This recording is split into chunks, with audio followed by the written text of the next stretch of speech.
নমস্কার বন্ধুরা, আমি ঝুমাস ক্রিয়েশনে তোমাদের স্বাগত। আজ আমি তোমাদের সাথে শেয়ার করব বেগুন ভর্তার রেসিপি।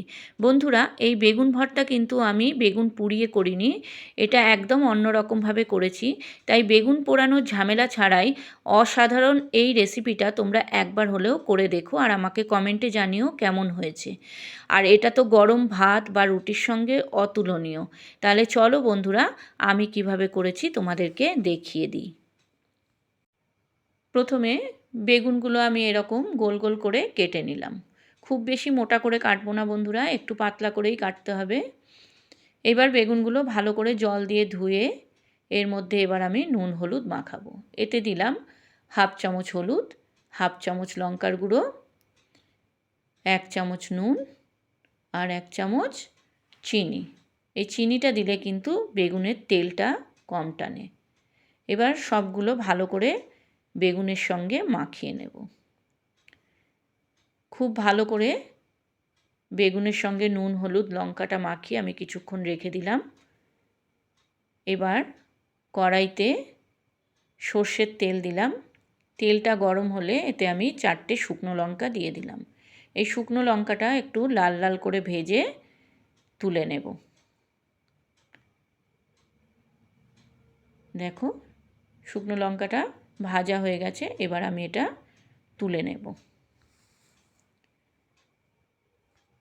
এইবার ওই তেলেই আমি বেগুনগুলো সাজিয়ে দেব। 4টে বেগুন সাজিয়ে দিলাম, আর মাঝখানে যেটুকু ফাঁকা রয়েছে ওখানে 7-8টা রসুন দিয়ে দেব। বেগুনগুলো ভাজা হবে আর রসুনটাও ভাজা হবে, সিদ্ধও হবে। এবার গ্যাসের ফ্লেম মিডিয়াম করে আমি মিনিট 5-এর জন্য ঢাকা দিলাম। ঢাকা খুলে দেখলাম বেগুনটা সেরকম ভালো ভাজা হয়নি, তাই আবার কিছুক্ষণ ঢাকা দিয়ে আমি ভাজবো। কিছুক্ষণ পর ঢাকা খুলে দেখলাম বেগুনের একটা পিঠ লাল মতো ভাজা হয়ে গেছে। এবার উল্টো পিঠটা আমি লাল করে ভেজে নেব।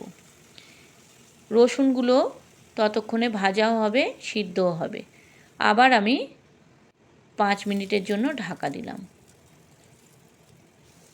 আমার এই রেসিপিটা যদি তোমাদের ভালো লাগে বন্ধুরা, আমার চ্যানেলটাকে সাবস্ক্রাইব করে দিও, লাইক কমেন্ট শেয়ার করো, আর পাশে থাকা বেল আইকনটা প্রেস করে দিও যাতে আমার ভিডিও আপলোড হওয়ার সাথে সাথে তোমাদের কাছে নোটিফিকেশান পৌঁছে যায়। আর পুরনো বন্ধুদের আমার অনেক ভালোবাসা আমার পাশে থাকার জন্য। যারা নতুন আমার চ্যানেলে এই রেসিপিটা দেখছো তাদের কাছে আমার অনুরোধ, আমার চ্যানেলটাকে সাবস্ক্রাইব করে আমার পাশে থেকে যেও।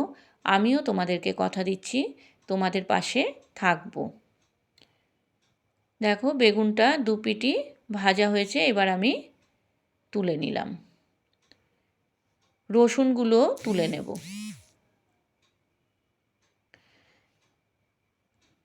এইবার কড়াইতে আমি আরেকটু তেল দিয়ে আরও 4টে বেগুন আছে ওগুলো ভেজে নেব।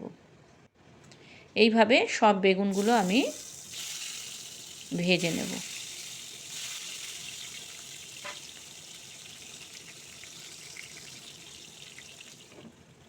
বেগুনগুলো সব ভাজা হয়ে গেছে। এইবার আমি এখানে নিয়েছি শুকনো লঙ্কা ভাজাটা, রসুন ভাজা, পেঁয়াজ একদম কুচিয়ে নিয়েছি, ধনেপাতা কুচি নিয়েছি, আর 2টো কাঁচা লঙ্কা কুচি নিয়েছি। এবার নুন দিয়ে শুকনো লঙ্কাটা আমি ভালো করে গুঁড়ো করে নিলাম, আর নিচ্ছি রসুনটা ভালো করে মেখে নিচ্ছি। রসুনটা সিদ্ধ হয়ে গেছে, খুব ভালো মতো মাখা হয়ে যাচ্ছে। এইবারে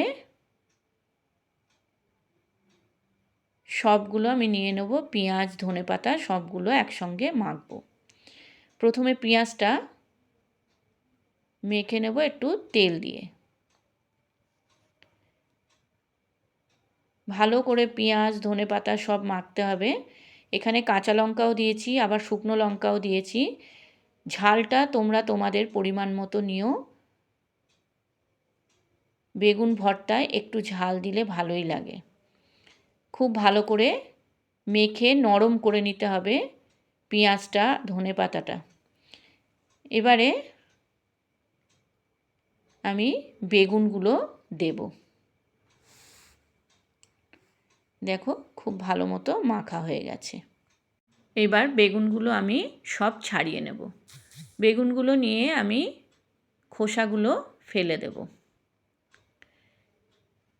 একে একে সব বেগুন থেকে আমি বেগুনটা নিয়ে খোসাগুলো ফেলে দেব।